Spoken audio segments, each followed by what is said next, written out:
नमस्कार विद्यार्थियों, श्री श्याम कॉलेज की ऑनलाइन क्लासेज में आपका स्वागत है। इस क्लास में हम बीए बीएड थर्ड ईयर के लिए विश्व का प्रादेशिक भूगोल पढ़ रहे हैं, जिसका यह 45वां भाग है। विश्व के प्रादेशिक भूगोल में हम एशिया महाद्वीप की जो ऊर्जा संसाधन हैं उनके बारे में पढ़ रहे हैं। और ऊर्जा में हम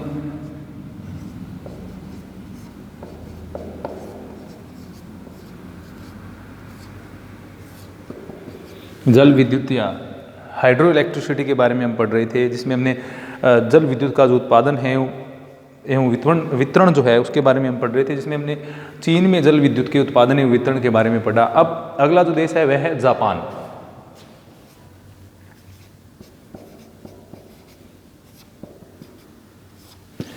जापान में भी जल विद्युत का अच्छा विकास हुआ है। और एशिया में अगर उत्पादन की बात हम करें तो एशिया में इसका जल विद्युत के उत्पादन में दूसरा स्थान आता है। अब जल विद्युत के उत्पादन में भारत एवं जापान में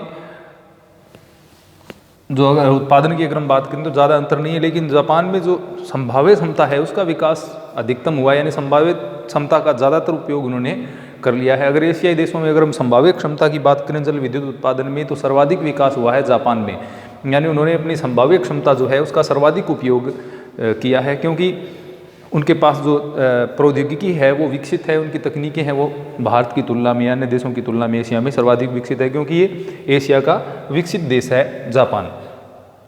अब जापान के अगर हम जैसा कि हम जानते हैं जापान एक द्वीपीय देश है।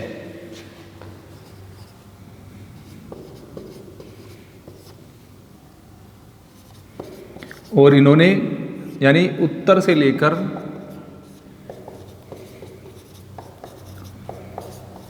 दक्षिण तक ये जो द्वीपों के रूप में फैला हुआ है, यहाँ पर इन द्वीपों में जो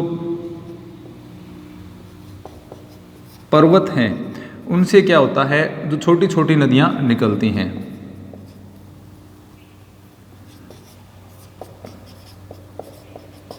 छोटी छोटी नदियाँ, अब छोटी छोटी नदियाँ जो निकलती हैं वो क्या करती हैं, जलप्रपात बनाती हैं, और जलप्रपातों से जल विद्युत के उत्पादन की जो संभावनाएं हैं वो पैदा होती है। और इन्होंने जो संभावनाएं जापान में थी जल विद्युत के उत्पादन की, उनका संपूर्ण उपयोग इन्होंने किया है, यानी सर्वाधिक उपयोग इनके द्वारा किया गया है। तो द्वीपों पर जो छोटी छोटी पर्वत श्रेणियाँ स्थित हैं, वहाँ से जो छोटी छोटी नदियाँ निकलती हैं, उन पर्वत श्रेणियों से जो छोटी छोटी नदियाँ निकलती हैं उनमें क्या है, तीव्र जल प्रवाह पाया जाता है। जैसा कि हमने देखा कि जो आदर्श दशाएं जल विद्युत के उत्पादन के लिए हमने देखी, तो उसमें क्या है, नित्यवाही और तीव्र जल प्रवाह वाली नदियां होनी चाहिए, और वैसी नदियां हैं वो जापान में पाई जाती हैं। उनमें तीव्र जल प्रवाह पाया जाता है, अनेक जलप्रपात पाए जाते हैं, और साथ में वो क्या है, नित्यवाही नदियां हैं, जिसके कारण यहाँ पर क्या है, जल विद्युत का उत्पादन है वो अच्छा विकास है वो अच्छा हुआ है। अब अगर विश्व के स्तर पर बात करें तो जापान है वो विश्व की लगभग 2 से 3% जल विद्युत उत्पादित करता है। विश्व की 2 से 3%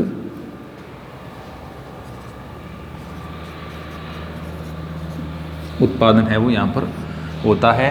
अब एशिया की बात करें तो विश्व का 2 से 3% उत्पादन जापान में होता है जल विद्युत का, और एशिया की अगर हम बात करते हैं तो एशिया का लगभग 6 से 7% जल विद्युत उत्पादन है वो जापान में होता है।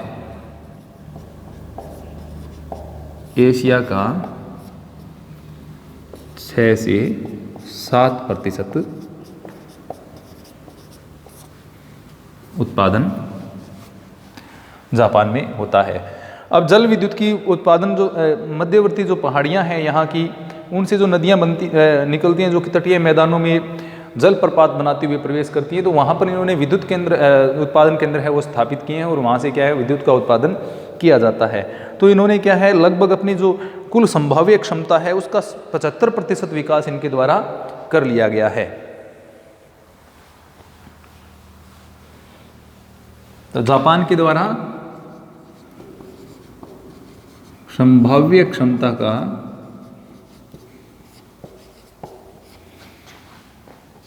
75% विकास किया जा चुका है। यानी यहाँ पर जितनी जल विद्युत उत्पादन हो सकती है, संभाव्य क्षमता से मतलब है जैसे यहाँ पर 100 किलोवाट विद्युत का उत्पादन किया जा सकता है, तो इन्होंने क्या है 75 किलोवाट क्षमता है वो विकसित अपनी कर ली है। तो इस प्रकार से क्या है, इन्होंने अपनी संभाव्य क्षमता का 75% विकास इनके द्वारा कर लिया गया है। अब यहाँ पर जो प्रमुख विद्युत केंद्र स्थापित किए गए हैं वो होन्शु द्वीप में स्थापित किए गए हैं, जिनमें टोहोकू तथा बीबू प्रमुख हैं।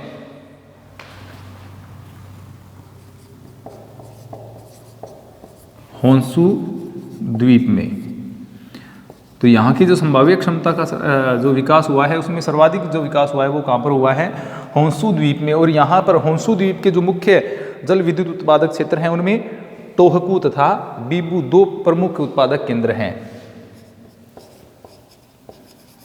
टोहोकू तथा बीबू ये यहाँ के प्रमुख उत्पादक केंद्र हैं, प्रमुख जल विद्युत उत्पादक केंद्र हम इनको कह सकते हैं। तो इस प्रकार जापान ने अपनी उच्च प्रौद्योगिकी क्षमता के आधार पर अपनी जो उत्पादन संभाव्य क्षमता है उसका 75% विकास है वो कर लिया है। 75% इसका उपयोग ये करते हैं। और जापान में छोटे मोटे सारे मिलाकर के लगभग 200 से अधिक जल विद्युत केंद्रों की स्थापना की गई है। 200 से अधिक उत्पादन केंद्र हैं वो इनके द्वारा स्थापित किए गए हैं, जिनके माध्यम से इन्होंने अपनी संभाव्य क्षमता का 75% विकास कर लिया है। जैसा कि हम जानते हैं जापान है वो तकनीकी के मामले में एशिया का एक अग्रणी देश है, विश्व का एक अग्रणी देश है। तो इस प्रकार इन्होंने अपनी तकनीकी के आधार पर यहाँ पर विकास कर लिया है। इसके अलावा जल विद्युत के विकास में यहाँ पर महत्वपूर्ण कारक कौन से रहे हैं, यानी कौन से ऐसे कारण हैं जिनकी वजह से क्या जापान में जल विद्युत का विकास अच्छा हुआ है। उसमें एक तो है शक्ति के अन्य साधनों की कमी। जापान में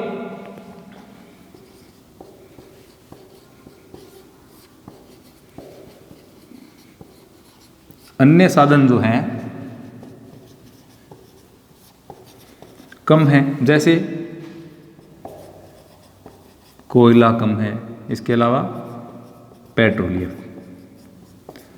तो जापान में कोयला और पेट्रोलियम है वो क्या पाए जाते हैं, कम पाए जाते हैं। तो शक्ति के साधनों की कमी होने के कारण इन्होंने क्या किया है, जो अपनी संभावनाएं थी उनको क्या है अपने अवसर में इन्होंने बदल लिया, अपनी संभावनाओं को इन्होंने पूर्णतः उपयोग में लेने का प्रयास किया है। इसके अलावा विकसित देश होने के कारण इनके पास पर्याप्त पूंजी भी उपलब्ध है, यानी विद्युत संयंत्र जो स्थापित किए जाएं उनके लिए बांध बनाना या जो अन्य जो विद्युत केंद्र हैं वो स्थापित करने के लिए पूंजी की आवश्यकता होती है। और जापान जैसा कि हम जानते हैं एशिया का विकसित देश है, तो यहाँ पर विकसित देश होने के कारण पूंजी की उपलब्धता है, जिसके कारण यहाँ पर अच्छा विकास हुआ है। इसके अलावा इनके पास जैसा कि मैंने आपको पहले बताया, इनकी तकनीकी यानी प्रौद्योगिकी के क्षेत्र में ये उन्नत है। उन्नत प्रौद्योगिकी के कारण इन्होंने अपने जो संपूर्ण क्षमता है उसको विकास करने का कार्य किया है। इसके अलावा ये एक औद्योगिक देश है और औद्योगिक क्षेत्र होने के कारण क्या है, यानी विकसित देश में विभिन्न प्रकार के यहाँ पर उद्योगों की स्थापना भी हुई है, उद्योगों पर आधारित अर्थव्यवस्था है। इसी कारण क्या यहाँ पर विद्युत की मांग ज़्यादा रहती है। तो विद्युत की मांग ज़्यादा रहने के कारण भी इन्होंने क्या है अपने यहाँ पर जो जल विद्युत है उसका विकास अच्छा किया है। तो ये था जापान में जल विद्युत का विकास एवं उत्पादन एवं उत्पादक क्षेत्र। अब हम बात करते हैं भारत की।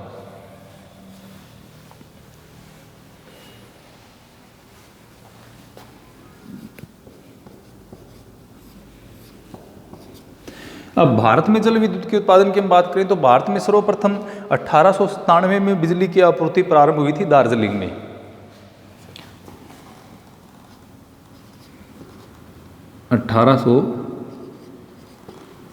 में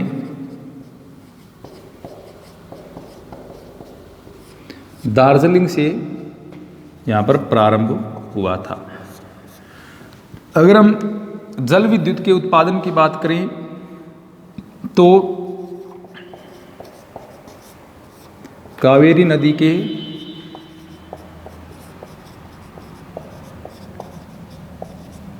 शिव समुद्रम जलप्रपात से यहाँ पर क्या है जल विद्युत के उत्पादन की बात में हम कह सकते हैं कि 1902 में जो कर्नाटक में कावेरी नदी पर स्थित शिव समुद्रम जलप्रपात है वहाँ पर जल विद्युत का उत्पादन प्रारंभ हुआ था। 1897 में दार्जिलिंग में जल विद्युत प्रारंभ हुआ और कावेरी नदी पर, कावेरी नदी कहाँ पर है, कर्नाटक में। और 1902 में यहाँ पर क्या है, शिव समुद्रम जलप्रपात के द्वारा जल विद्युत का उत्पादन प्रारंभ हुआ। जल विद्युत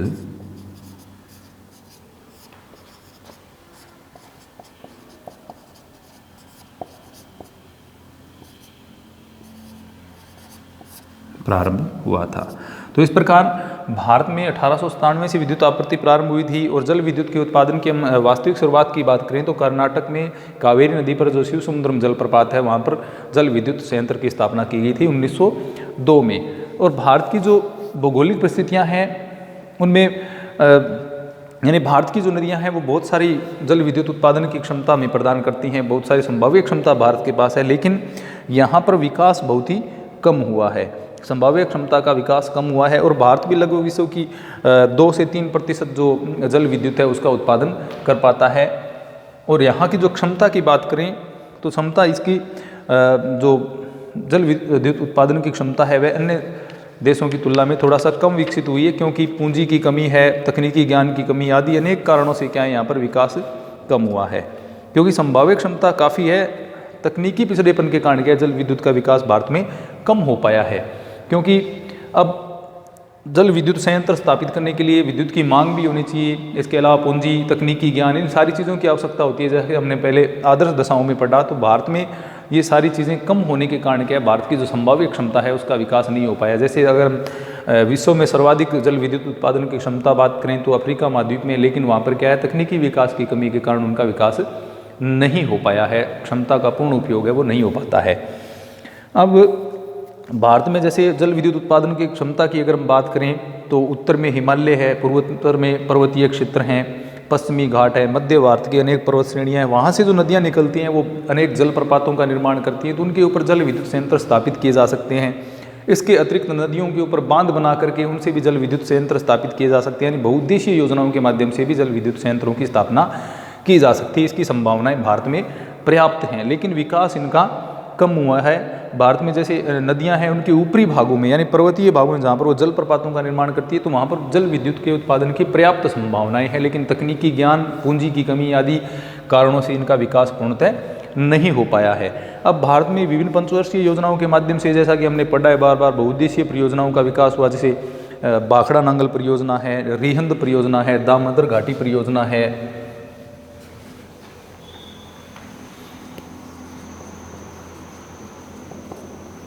भाखड़ा नांगल, रिहंद,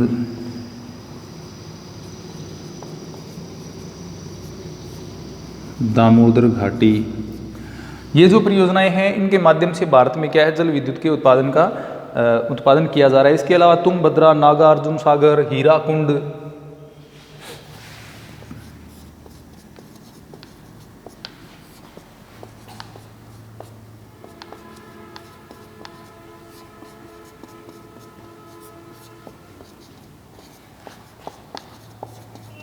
हीराकुंड, इसके अलावा नर्मदा घाटी परियोजना है। ये सारी जो परियोजनाएं हैं इनसे इसके अलावा मयूराक्षी परियोजना है या चंबल परियोजना है, काकरापारा परियोजना है, माता टीला परियोजना है, रामगंगा परियोजना है। इन परियोजनाओं के माध्यम से भारत में ये बहुउद्देशीय परियोजनाएं हैं। बहुउद्देशीय परियोजना वो होती है जिनके उद्देश्य बहुत सारे हों, सिंचाई भी, पेयजल भी, जल विद्युत उत्पादन भी, बाढ़ नियंत्रण, सूखा नियंत्रण आदि जिनके उद्देश्य हो। कौन सी परियोजनाएं कहलाती हैं? बहुउद्देशीय परियोजनाएं कहलाती हैं। तो बहुउद्देशीय परियोजनाओं में जैसे सबसे प्राचीन परियोजनाओं में अगर हम बात करें तो ये दामोदर घाटी परियोजना है, इसके अलावा भाखड़ा नांगल परियोजना है। अन्य परियोजनाओं में रिहंद, तुंगभद्रा, नागार्जुन है, हीराकुंड सागर है, नागार्जुन सागर है, मयूराक्षी है, काकरापारा, चंबल, रामगंगा, माता टीला, ये जो परियोजनाएं हैं ये भारत में बहुउद्देशीय परियोजनाएं हैं जिनका उद्देश्य है पेयजल, सिंचाई, बाढ़ नियंत्रण, सूखा नियंत्रण। इसके अतिरिक्त जल विद्युत के उत्पादन का भी इनमें प्रावधान किया गया है। तो ये बहुउद्देशीय परियोजनाएं भारत में जल विद्युत उत्पादन के लिए स्थापित की गई हैं। अब इसके अतिरिक्त जो अन्य लघु परियोजनाएं भी भारत में स्थापित की गई हैं जिनसे जल विद्युत का उत्पादन है वो किया जाता है। तो अब भारत में जल विद्युत का उत्पादन बहुत ही अगर भारत की कुल विद्युत उत्पादन क्षमता की बात करें तो उसमें 60% से अधिक तो उसमें तापीय विद्युत परियोजना का योगदान रहता है। यानी भारत में केवल 30 से 40% के बीच में जल विद्युत है उसका उत्पादन किया जाता है, जिससे हम अपनी दैनिक आवश्यकताओं की पूर्ति करते हैं। यानी पूरा जो उपयोग भारत में जल विद्युत का होता है उसमें से केवल 30 से 35% ही कौन सी है, जल विद्युत है। बाकी 60 से 65% तक जो विद्युत उत्पादन काम में ली जाती है वो होती है तापीय विद्युत, यानी थर्मल पावर प्लांट से जो बिजली बनाई जाती है कोयले के माध्यम से या अन्य जो ईंधन है उनके माध्यम से, उसका उपयोग है वो भारत में किया जाता है। तो भारत में पूंजी की कमी, तकनीकी ज्ञान की कमी, आर्थिक पिछड़ेपन के कारण क्या है, जल विद्युत का ज़्यादा विकास नहीं हो पाया है। ये भारत की कुछ परियोजनाएं में इसमें हैं जिनकी जल विद्युत का उत्पादन किया जाता है। भाखड़ा नांगल, रिहंद, दामोदर घाटी, तुंगभद्रा, नागार्जुन सागर, मयूराक्षी, माता टीला, रामगंगा, अन्य परियोजनाएं हैं जिनसे जल विद्युत का उत्पादन भारत में किया जाता है। तो ये जो इसके अलावा एशिया में अगर हम देखें तो अन्य देशों में भारत के अतिरिक्त पाकिस्तान है, नेपाल है, बांग्लादेश है,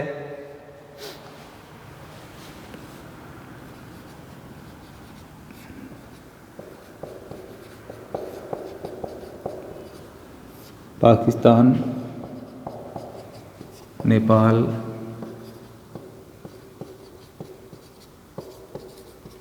बांग्लादेश, उत्तरी कोरिया, दक्षिणी कोरिया,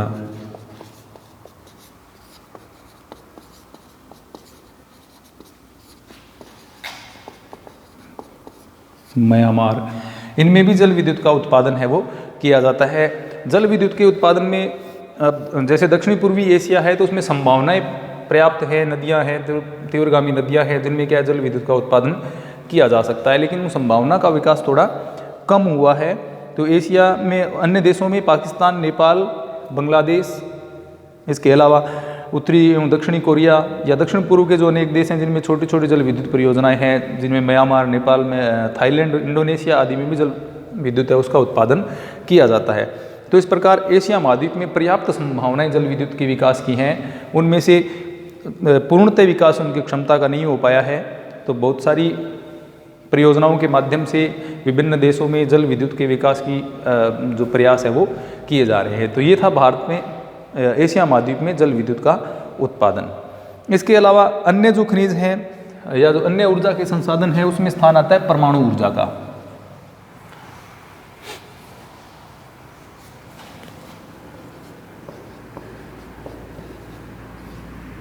परमाणु ऊर्जा यानी ऊर्जा के संसाधन हम पढ़ रहे हैं। खनिज के बाद में जैसे ऊर्जा खनिज हमने पढ़े, उसके बाद में ऊर्जा से संबंधित जल विद्युत के बारे में पढ़ा। अब परमाणु ऊर्जा में, परमाणु ऊर्जा जैसा कि हम जानते हैं थोरियम है, यूरेनियम है, ये परमाणु शक्ति के मुख्य स्रोत हैं जिनसे परमाणु शक्ति है वो प्राप्त की जाती है। थोरियम और इसके अलावा यूरेनियम है, ये क्या है, इसके प्रमुख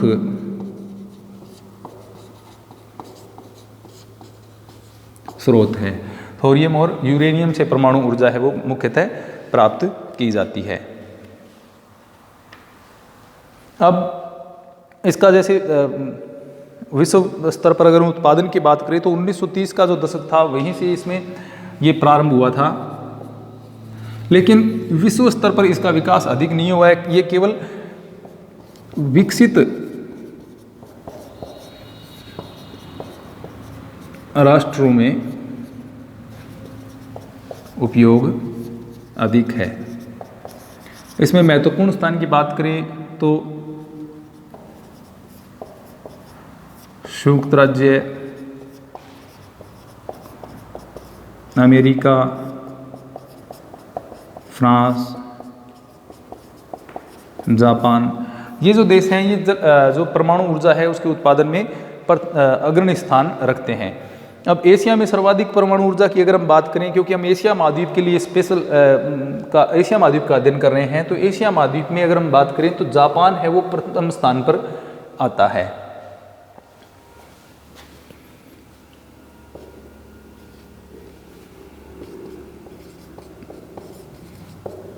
एशिया में जापान का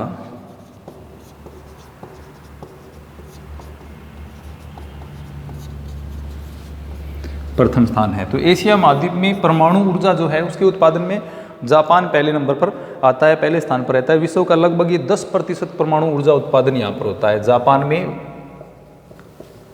विश्व का 10%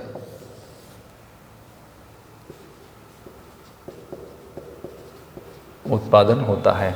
तो इस प्रकार जापान है वो एशिया में जो परमाणु ऊर्जा है या परमाणु ऊर्जा से जो विद्युत उत्पन्न की जाती है उसका प्रथम स्थान ये रखता है। तो परमाणु ऊर्जा जो शक्ति ग्रह होती है उसमें परमाणुओं के विखंडन से जो ऊर्जा प्राप्त होती है उसको विद्युत ऊर्जा में बदला जाता है। तो ये इसमें जापान का प्रथम स्थान आता है। इसके बाद दूसरे स्थान की अगर हम बात करें तो दक्षिणी कोरिया का दूसरा स्थान आता है। दूसरे नंबर पर है दक्षिणी कोरिया। तकनीकी में ये भी एक अग्रणी देश है। ये विश्व का लगभग 4.8%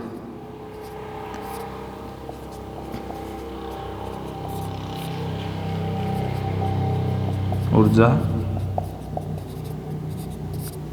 उत्पादन। तो विश्व का लगभग 4.8% परमाणु ऊर्जा का उत्पादन यहाँ पर किया जाता है।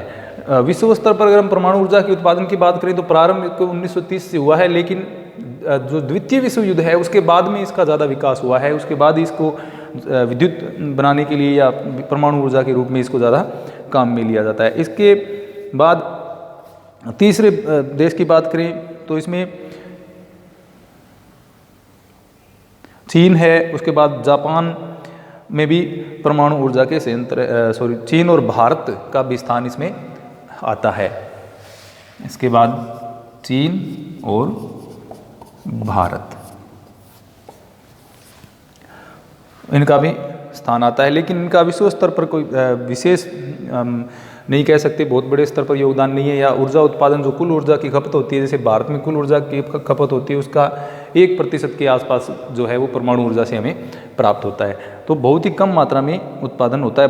भारत में तारापुर महाराष्ट्र है, कल्पक्कम तमिलनाडु है, रावतबाटा राजस्थान में, इसके अलावा नरोरा उत्तर प्रदेश में, यहाँ पर परमाणु ऊर्जा संयंत्रों की स्थापना भारत में की गई है। इसके अलावा अन्य परमाणु ऊर्जा संयंत्र भी स्थापित भारत में किए जा रहे हैं। यानी अभी जो क्रियाशील जो हैं उनकी अगर हम बात करें तो उनमें तारापुर महाराष्ट्र जो कि सबसे प्राचीन है, उसके बाद कल्पक्कम तमिलनाडु है, उसके बाद रावतबाटा राजस्थान में, और इसके अलावा है नरोरा जो कि उत्तर प्रदेश में स्थापित हैं। ये भारत के प्रमुख परमाणु ऊर्जा संयंत्र है। इसके अलावा कर्नाटक केगा में, इसके अलावा काकरापारा गुजरात में और हरियाणा के गोरखपुर में भी परमाणु ऊर्जा संयंत्र स्थापित करने के जो कार्य है वो प्रगति पर है। ये तो भारत में भी परमाणु ऊर्जा का धीरे धीरे क्या है विकास हो रहा है।